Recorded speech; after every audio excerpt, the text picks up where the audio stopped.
Good morning students. Continuing with the AC sums. AC sums मध्ये बेटा माझा आता 11th नंबरचा सम चालू होईल. काय म्हणतोय, इमेजच्या फॉर्म मध्ये सम दिसेल, कॉपी करून घ्यायचंय.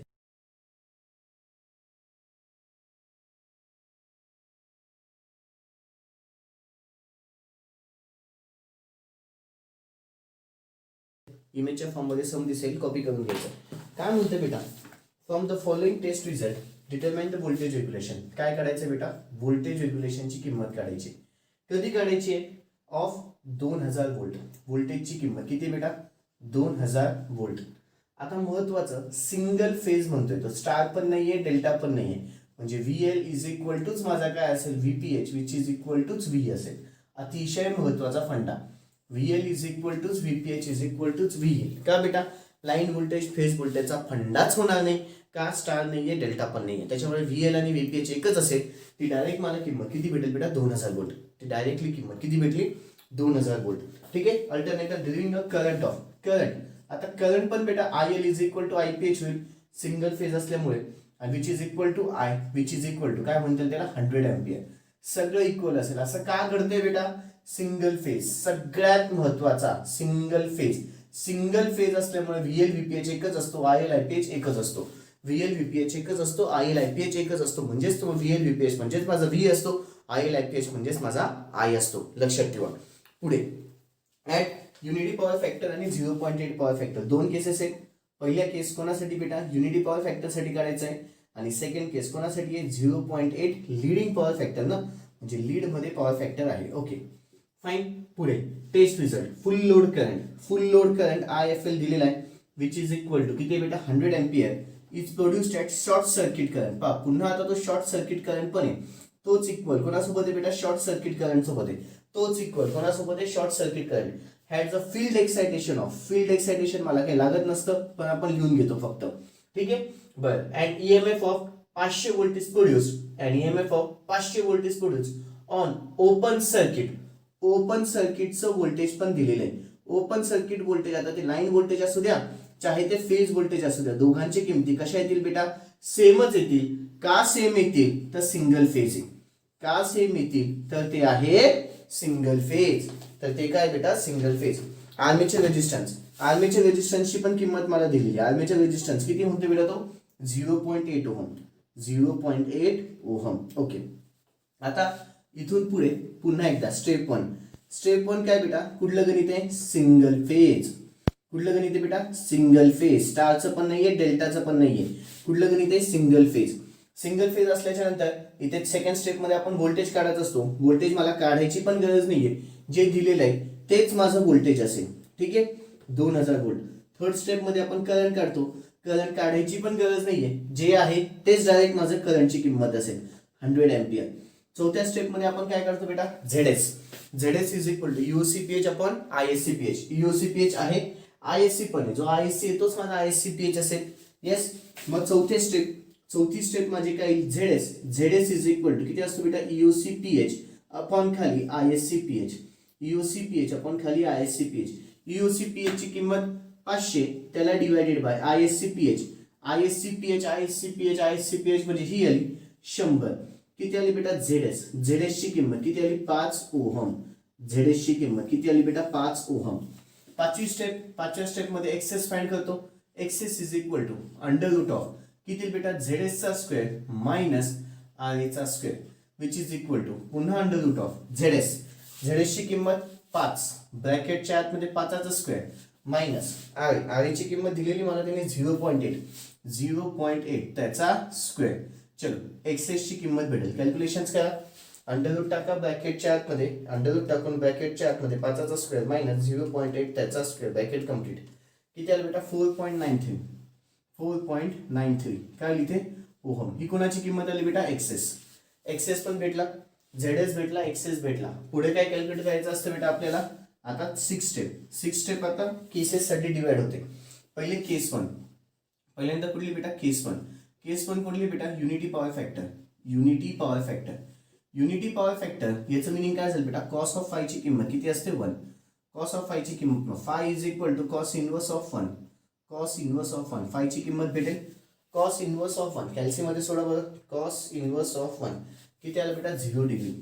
ठीक आहे. मग sine of phi which is equal to sine of 0 degree which is equal to sine 0 ची किंमत तुम्हाला 0 भेटेल. ठीक आहे. कॉस ऑफ फाय भेटला, साइन ऑफ फाय भेटला. आता सातव्या स्टेपमध्ये आपण E0 काढतो. E0 is equal to under root of ब्रॅकेटच्या आतमध्ये व्ही कॉस ऑफ फाय, ठीक आहे, प्लस आय आर ए ब्रॅकेटचा स्क्वेअर प्लस पुन्हा व्ही साइन ऑफ फाय, ठीक आहे. युनिटी पॉवर फॅक्टर, युनिटी असेल तर प्लस येत असतो बेटा, प्लस आय एक्सेस ब्रॅकेटचा स्क्वेअर. ठीक आहे. पुन्हा आता अंडर रूट ऑफ पुन्हा व्होल्टेज व्ही ची किंमत किती बेटा 2000, त्याला गुणिले कॉस ऑफ फाय ची किंमत 1 प्लस आय ची किंमत किती 100 इंटू द आर ए ची किंमत त्यांनी दिलेली वाटतं 0.8 त्याचा काय झाला स्क्वेअर प्लस पुन्हा आता व्होल्टेजची किंमत 2000 त्याला गुणिले साइन ऑफ फाय ची किंमत 0 प्लस आय ची किंमत पुन्हा 100 इंटू द एक्सेस 4.93 ब्रॅकेटचा स्क्वेअर. ओके. आता पुन्हा E0 ची किंमत कॅल्क्युलेशन्स करा सावकाशमध्ये. आधी हा अंडर जसाच्या तसाच ठेवा बेटा, त्याला काहीच करू नका. हे ब्रॅकेटमध्ये त्याचा स्क्वेअर प्लस हे ब्रॅकेटमध्ये त्याचा स्क्वेअर.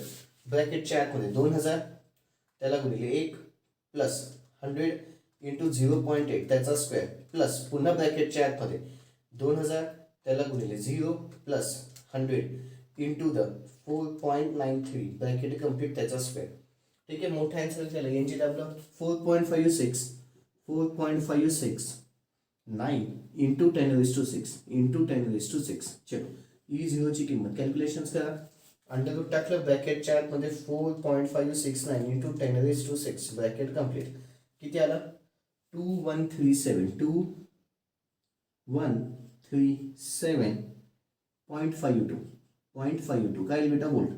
ही कुठली किंमत आली E0, ही कुठली किंमत आली बेटा E0. आता पुढे काय करायचं आहे पर्सेंटेज ऑफ व्होल्टेज रेग्युलेशन. मग 8वी step percentage of voltage regulation साठी फॉर्म्युला किती बेटा E0 minus V upon V त्याला multiplied by 100. E0 minus V upon V त्याला मल्टिप्लाइड बाय 100. चलो करा कॅल्क्युलेशन. E0 ची किंमत 2137.52 मायनस व्होल्टेजची किंमत आपली जी आहे 2000 एका ब्रॅकेटमध्ये त्याला डिवायडेड बाय खाली पुन्हा 2000, ठीक आहे, इंटू द 100. कॅल्क्युलेशन चालू करा. 2137 ब्रॅकेटच्या आतमध्ये 2137.52 मायनस 2000 ब्रॅकेट कम्प्लीट त्याला डिवायडेड बाय 2000 खालच्या ब्रॅकेटमध्ये बेटा काहीतरी 0.06876 इंटू द 100. ठीक आहे. मग पर्सेंटेज ऑफ व्होल्टेज रेग्युलेशन भेटेल. यालाच मल्टिप्लाइड बाय 100 करा 6.87 काय बेटा पर्सेंटेजमध्ये. हे काय आलं तुमचं पर्सेंटेज ऑफ व्होल्टेज रेग्युलेशन. हे काय आलं बच्चा लोक पर्सेंटेज ऑफ व्होल्टेज रेग्युलेशन.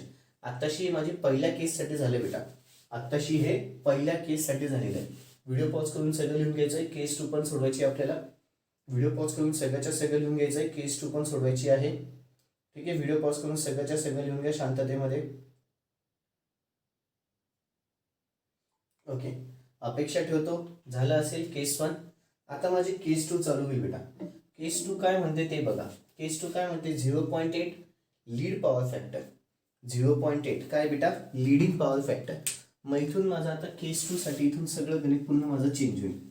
इथून सगळं सम पुन्हा काय होईल बेटा चेंज. आधीच्या सम मध्ये काही चेंज नाही होणार बेटा. इथून खाली फक्त माझा आता चेंज होईल. केस 2 म्हणतोय काय म्हणतोय तो 0.8 lead power factor. 0.8 lead power factor म्हणजेच कॉस ऑफ फाय ची किंमत मला भेटली आहे किती बेटा 0.8. मग phi is equal to cos inverse of 0.8. फायची किंमत 2 पार्ट पाहिजे बेटा आता 36.86. ठीक आहे. मग sine of phi which is equal to sine of किती बेटा इथे 36.86 which is equal to 0.6 which is equal to किती आलं बच्चा लोक 0.6. ओके. आता ही झाली 6वी स्टेप. आता E0 साठी फॉर्म्युला अंडर रूटच्या आतमध्ये पुन्हा इथे काय V cos of phi plus I R A ब्रॅकेटचा square plus V sine of phi. आता इथे लीड आहे, लीड आले ना, म्हणून काय येईल मायनस उलट आय एक्सेस ब्रॅकेटचा स्क्वेअर. लॅग असेल तर प्लस येतं, लीड असेल तर मायनस येतं. ठीक आहे. आणि युनिटी असेल तरी प्लसच येतं, युनिटी असेल तरीही काय येतं बेटा प्लसच येतं. पुन्हा अंडर रूट ऑफ, पुन्हा ब्रॅकेटच्या आतमध्ये व्ही, व्होल्टेजची किंमत किती बेटा 2000, त्याला गुणिले cos of phi. Cos of फायची किंमत किती आहे 0.8 प्लस आयची किंमत 100 इंटू द आर ची किंमत किती बेटा 0.8 आहे माझ्यामध्ये, राईट 0.8, त्याचा काय झाला स्क्वेअर प्लस पुन्हा व्होल्टेज 2000, त्याला गुणिले cos of phi 0.6 minus I 100 into the एक्सेसची किंमत 4.93, त्याचा काय झाला स्क्वेअर. ओके. पुन्हा आता E0 अंडर रूट आपण तसंच्या तसंच ठेवू हां, आणि फक्त आता याचे कॅल्क्युलेशन्स करू. काय बेटा ते बघा, ब्रॅकेटच्या आतमध्ये 2000 त्याला गुणिले 0.8 प्लस 100 त्याला गुणिले 0.8. ठीक आहे. कॉस ऑफ फायची पण तीच किंमत आहे, राईट, आणि आरची पण तीच किंमत आहे. ओके. ब्रॅकेट कम्प्लीट, त्याचा स्क्वेअर प्लस पुन्हा पुढच्या ब्रॅकेटमध्ये 2000 त्याला गुणिले 0.6 मायनस 100 इंटू 4.93 ब्रॅकेटचा स्क्वेअर. ठीक आहे. याची दाबा 3.32 इंटू 10⁶. ओके. चलो E0 ची किंमत कॅल्क्युलेशन्स करा, अंडर रूट टाका, ब्रॅकेटच्या आतमध्ये 3.32 इंटू 10⁶, ब्रॅकेट कम्प्लीट. किती आलं बेटा 1822.08. काय बेटा 1822.08 काय बेटा व्होल्टमध्ये. ही कोणाची किंमत आली E0 ची, ही कोणाची किंमत आली बेटा E0 भेटलं. आता पर्सेंटेज ऑफ व्होल्टेज रेग्युलेशन, आठवी step percentage of voltage regulation. Formula E0 minus V upon V into the 100. बरं, E0 ची किंमत 1822.08 मायनस व्होल्टेजची किंमत 2000 एका ब्रॅकेटमध्ये, त्याला डिवाइडेड बाय खाली पुन्हा 2000 इंटू द 100. आधी फक्त ब्रॅकेटचे कॅल्क्युलेशन्स बघा, 1822.08 मायनस 2000 ब्रॅकेट कम्प्लीट, त्याला डिवाइडेड बाय 2000 ब्रॅकेट कम्प्लीट. ठीक आहे. 2 मिनिटं, इनपुट काय तर चुकलं आहे. 1822.08, ठीक आहे, ब्रॅकेट टाकायची होऊन गेली. ओके. Minus 0.08896 into the 100. ठीक आहे. मग पर्सेंटेज ऑफ व्होल्टेज रेग्युलेशन त्यालाच मल्टिप्लाइड बाय 100 करा, मायनस 8.896 काय बेटा पर्सेंटेज. हे कशाचं आन्सर आलं, पर्सेंटेज ऑफ व्होल्टेज रेग्युलेशन. हे कोणाचं आन्सर आलं बेटा, पर्सेंटेज ऑफ व्होल्टेज रेग्युलेशन. चलो व्हिडिओ पॉज करायचा आहे, आता फक्त केस टू लिहायची बेटा. व्हिडिओ पॉज करून फक्त आणि फक्त केस टू लिहायची आहे. व्हिडिओ पॉज करून फक्त आणि फक्त केस टू लिहायची आहे. पटापट.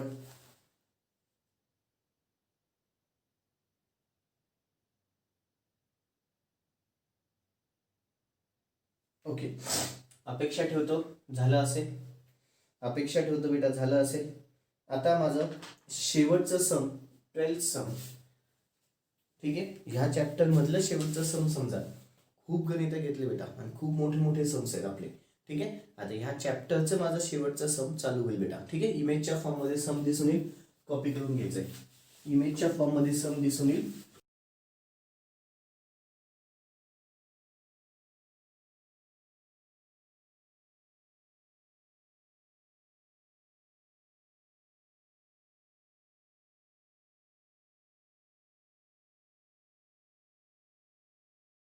कॉपी करून घ्यायचं आहे. इमेजच्या फॉर्म मध्ये सम दिसून येईल, सगळ्यांना कॉपी करून घ्यायचं आहे. 12th सम माझा आता चालू होतोय बेटा. ठीक आहे. हे शेवटचं सम आहे 12th सम इमेजच्या फॉर्म मध्ये. काय म्हणतो बेटा, 3300 व्होल्ट व्होल्टेजची किंमत किती बेटा 3300. 12th सम आहे. Voltage by default line voltage असेल, किती व्होल्टेज बेटा 3300 व्होल्ट. त्याच्यानंतर 50 हर्ट्ज फ्रिक्वेन्सीची किंमत दिली 50 हर्ट्ज. कुठलं कनेक्शन आहे बेटा स्टार. ठीक आहे. Star connection. Alternator produces full load current. Full load current दिलेला आहे. ठीक आहे. फुल लोड करंट किती बेटा 90 एम्पियर. ठीक आहे. When the output terminal of an alternator are short circuited field current of किती बेटा 6 ampere produces full load current. Full load current म्हणजे फील्ड करंट जेव्हा लावलंय तेव्हा तो इक्वल टू द पुढे काय बेटा फुल लोड करंट आहे.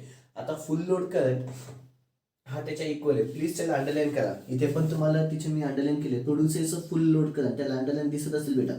Produces full load current. आता एक गोष्ट लक्षात ठेवायची. Produces full load current actually हा तुमचा फील्ड करंट कधी असतो बेटा शॉर्ट सर्किटच्या वेळेस. फील्ड करंट कधी असतो शॉर्ट सर्किटच्या वेळेस. म्हणजे इनडायरेक्टली मला शॉर्ट सर्किट करंटचीच किंमत तो किती म्हणते बेटा जेवढी माझी फुल लोड करंटची किंमत आहे तेवढीच माझी शॉर्ट सर्किट करंटची किंमत आहे. आता हे असं कसं कळालं. Produces full load current. Field current जो आहे तो प्रोड्यूस करतो बेटा कशा करंट सोबत फुल लोड करंट सोबत. फील्ड करंट जो आहे तो प्रोड्यूस करतो कोणाला फुल लोड करंट सोबत. मग हा फील्ड करंट माझा कधी टपकत असतो शॉर्ट सर्किटच्या वेळेस. फील्ड करंट कधी टपकत असतो शॉर्ट सर्किटच्या वेळेस. म्हणजेच जी माझी फुल लोड करंटची किंमत आहे बेटा तीच माझी शॉर्ट सर्किट करंटची किंमत आहे. महत्वाचं जी माझी फुल लोड करंटची किंमत आहे तीच माझी कुठली किंमत आहे बेटा शॉर्ट सर्किट करंटची किंमत आहे. Open circuit voltage for the same field load current. Field load current पुन्हा ओपन सर्किट व्होल्टेज सांगतोय तो किती बेटा तो 1000 व्होल्ट. पुन्हा हे कुठलं व्होल्टेज असेल line voltage. If the armature रेजिस्टन्सची किंमत किती आहे 0.5 ओहम. ठीक आहे. Find the voltage regulation at 0.8 power factor काय म्हणते बेटा लॅग. 0.8 पॉवर फॅक्टर लॅग याच्यासाठी मला काढायचं. फाईन. याच्यासाठी मला काढायचा सगळ्यात आयएमपी हा फंडा आहे बेटा. याच्यात एकदम आयएमपी हा फंडा सगळ्यात आयएमपी आहे. हा फंडा सगळ्यात आयएमपी आहे. ठीक आहे. Short circuit current is equal to full load current हा एक झाला. आणि अजून एक त्यालाच मी अजून पुढे जर डिटेलमध्ये बोलायला गेलो हीच म्हणजे माझी कोणाची किंमत असते बेटा कॅपिटल आयची. जेव्हा इक्वल असतं तेव्हा तोच माझा कुठला करंट असतो बेटा कॅपिटल आय पण असतो. तोच माझा करंट कुठला असतो कॅपिटल आय. आता हे शेवटचा फंडा आहे लक्षात आलं पाहिजे. ठीक आहे. हा शेवटचा फंडा इक्वल असेल तर सगळंच इक्वल असतं बेटा. जेव्हा full load current is equal to short circuit current असेल तेव्हा सगळंच इक्वल असतं लक्षात ठेवायचं. ते लाईन असो फेज असतो सगळं फक्त करंटच्या बाबतीत. पण हे कोणासाठी बेटा स्टार असेल तरच. आता एक गोष्ट तुम्ही ऑब्झर्व केली का बेटा की आपण सगळीमध्ये स्टारच बघितलं डेल्टाचं एकही गणित नव्हतं. ठीक आहे. तुमच्या सिलेबसला फक्त आणि फक्त कुठले गणित आहेत बेटा स्टारचेच गणित आहेत डेल्टाचे गणित नाही आहेत. स्टारचं असेल नाही तर सिंगल फेजचं असेल. स्टारचं असेल नाही तर सिंगल फेजचं असेल. बस डेल्टाचं गणित टपकतच नाही. डेल्टाचं गणित येतच नाही. ठीक आहे. डेल्टाचं गणित अजिबात टपकत नाही. चल आता पहिली स्टेप कुठलं गणित आहे स्टार आहे का डेल्टा आहे स्टार आहे. ठीक आहे. मग VL इज इक्वल टू √3 आणि अजून एक काय बेटा IL is equal to IPH. हा पहिला फंडा झाला. सेकंड फंडामध्ये काय आपण VPH काढायचा असतो. VL त्याला divided by √3 is equal to VPH. VL ची किंमत किती बेटा 3300 त्याला divided by √3 is equal to किती आलं बेटा VPH. चलो कॅल्क्युलेशन्स करा. VPH ची किंमत भेटेल 3300 त्याला डिवायडेड बाय √3. 3300 त्याला डिवायडेड बाय √3 किती आलं 1905.25 काय आली बेटा व्होल्ट. ही काय आली तुमची व्होल्टेजची किंमत. V भेटला. आता इथे मला थर्ड स्टेप मध्ये आय डायरेक्ट भेटून गेलाय बेटा. सगळ्यात महत्वाचं आय डायरेक्ट भेटून गेलेला आहे. आय डायरेक्ट भेटलेला आहे. आय पण भेटला. चौथी स्टेप झेडएच काढायचा. झेडएच साठी EOCPH आपण ISCPH काढण्यासाठी मला इथे आय डायरेक्ट कसं काय भेटला बेटा जो 90 एम्पियर आहे तोच माझा काय होईल बेटा आय असेल. जो 90 एम्पियर आहे तोच माझा काय असेल बेटा आय असेल. राईट. पुढे आता मला काय काढायचं आहे झेडएस साठी EOCPH आपण ISCPH. मग आता EOCL आहे. EOCL त्याला divided by √3 is equal to काय आलं बेटा EOCPH. EOCL 1000 त्याला divided by √3 is equal to EOCPH. Calculations करा. EOCPH भेटेल. EOCPH 1000 त्याला डिवायडेड बाय √3 1000 त्याला डिवायडेड बाय √3 किती आलं बेटा 577.35 काही व्होल्ट मध्ये EOCPH भेटला. आता ISCPH म्हणजे हीच किंमत असेल. ISCPH ची पण किंमत किती बेटा 90 एम्पियर. फाईन. पुढे मग ZS. ZS is equal to formula EOC PH upon खाली आयएससी पीएच. ठीक आहे. ईओसी पीएच 577.35 त्याला डिवायडेड बाय किती येईल बेटा 90. झेडएस ची किंमत भेटेल 577.35 त्याला डिवायडेड बाय 90 किती आलं बेटा 6.415 काय इथे ओहम. झेडएस भेटला. ठीक आहे. आता पाचवी स्टेप. पाचव्या स्टेप मध्ये Xs. Xs is equal to under root of झेडएस चा स्क्वेअर मायनस आर चा square. Okay. Which is equal to under root of झेडएस 6.415 त्याचा स्क्वेअर मायनस आर दिलेला आहे 0.5 त्याचा स्क्वेअर. ओके. चलो कॅल्क्युलेशन्स करा. एक्सेस ची किंमत भेटेल. अंडर रूट टाका. ब्रॅकेटच्या आतमध्ये 6.415 त्याचा स्क्वेअर मायनस 0.5 त्याचा स्क्वेअर. Bracket complete. किती आलं बेटा 6.39. 6.39 काय इथे ओहम. ही कोणाची किंमत आली बेटा एक्सेस. ही कोणाची किंमत आली एक्सेस. एक्सेस भेटलं. ठीक आहे. 6वी स्टेप. एक्सेस भेटलं. आता 6वी स्टेप. एक्सेसच्या नंतर पुढे आता एक्सेसच्या नंतर पुढे आता काय बेटा कॉस ऑफ फाय आणि साइन ऑफ फाय. आठवते. पहिले तर cos of five power factor त्याने दिलेला आहे. कॉस ऑफ फाय ची किंमत किती म्हणतोय तो 0.8 राईट. मग phi is equal to cos inverse of किती बेटा 0.8. Phi is equal to 36.86. मग sine of phi. Sine of phi which is equal to sine of 36.86. 36.86 म्हणजेच किती आलं बेटा साइन ऑफ 0.6. ओके. पुढे आता 7वी स्टेप E0. E0 साठी फॉर्म्युला अंडर रूट ऑफ ब्रॅकेटच्या आतमध्ये V cos of phi plus I R A ब्रॅकेटचा square plus V sine of phi. आता इथे लीड आहे का लॅग आहे.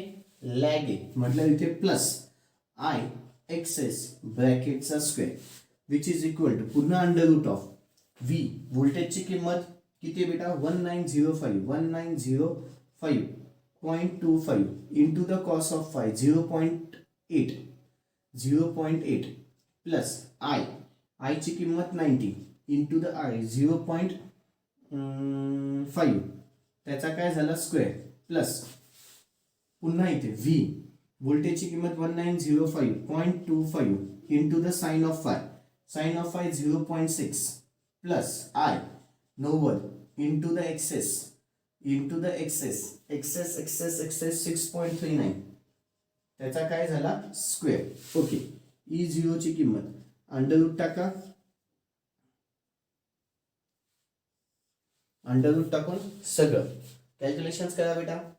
ब्रॅकेटच्या आतमध्ये 1905.25 into the 0.8 plus 90 into the 0.5 त्याचा स्क्वेअर प्लस पुन्हा ब्रॅकेटच्या आतमध्ये 1905.25 इंटू 0.6 प्लस 90 इंटू द 6.39 त्याचा स्क्वेअर.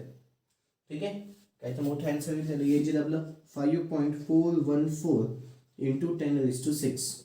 पुन्हा आता E0 ची किंमत कॅल्क्युलेशन्स करा. अंडर रूट टाकून 5.414 इंटू 10⁶. 5.414 इंटू 10⁶. ब्रॅकेट टाकावं लागेल बेटा. ब्रॅकेट टाकायला विसरू नका. 2326.80 काय आलं बेटा हे व्होल्ट मध्ये. कोणाची किंमत आली E0. कोणाची किंमत आली बेटा E0 किती आली 2326.80. आणि सगळ्यात शेवटी percentage of voltage regulation formula E0 minus V upon V into the 100. याला टाकताना ब्रॅकेटमध्ये टाका. ठीक आहे. E0 2326.80 minus V V V V V V V V V V V V V किती बेटा 1905.25 एका ब्रॅकेटमध्ये त्याला डिवायडेड बाय पुन्हा 1905.25 एका ब्रॅकेटमध्ये त्याला मल्टिप्लाइड बाय 100. चलो मल्टिप्लाइड बाय 100 तसंच ठेवू. आधी फक्त पॉईंटच्या अलीकडचं उत्तर काढू. आधी फक्त पॉईंटच्या अलीकडे ब्रॅकेटच्या आतमध्ये 2326.80 मायनस 1905.25 ब्रॅकेट कम्प्लीट त्याला divided bye 1905.25 bracket complete 0.22125 into the 100. चलो कैलकुलेशंस करा, याला मल्टीप्लाइड बाय 100 22.12 काय बेटा percentage of voltage regulation. Percentage of voltage regulation. इथे तुमचं हे सम संपलेलं आहे. व्हिडिओ पॉज करायचा आहे, सगळ्याच्या सगळं सम लिहून घ्यायचं आहे. व्हिडिओ पॉज करायचा आहे, सगळ्याच्या सगळं सम लिहून घ्यायचं आहे शांततेमध्ये. व्हिडिओ पॉज करायचा आहे, सगळ्याच्या सगळं सम लिहून घ्यायचं आहे. ओके, अपेक्षा ठेवतो झालं असेल. इथे तुमचे सगळ्याच्या सगळे सम संपलेत बेटा. ठीक आहे, सगळ्याच्या सगळे इथे सम्स तुमचे संपलेले आहेत. उद्या थेरॉटिकल लेक्चर होईल, एखादं लेक्चर होईल ठेवायचं. हा इथे मग चॅप्टर आपला संपेल. ठीक आहे, पुढचे दोघी चॅप्टर 4था आणि 5वा छोटे छोटे चॅप्टर्स आहेत. हा चॅप्टर जेव्हा तुमचा संपेल असं समजायचं 80% सिलेबस संपलेला आहे. 80% सिलेबस तुमचा आता आवडला गेला बेटा. ठीक आहे, ओके, दॅट्स ऑल. बाकीचं उद्या. थँक्यू.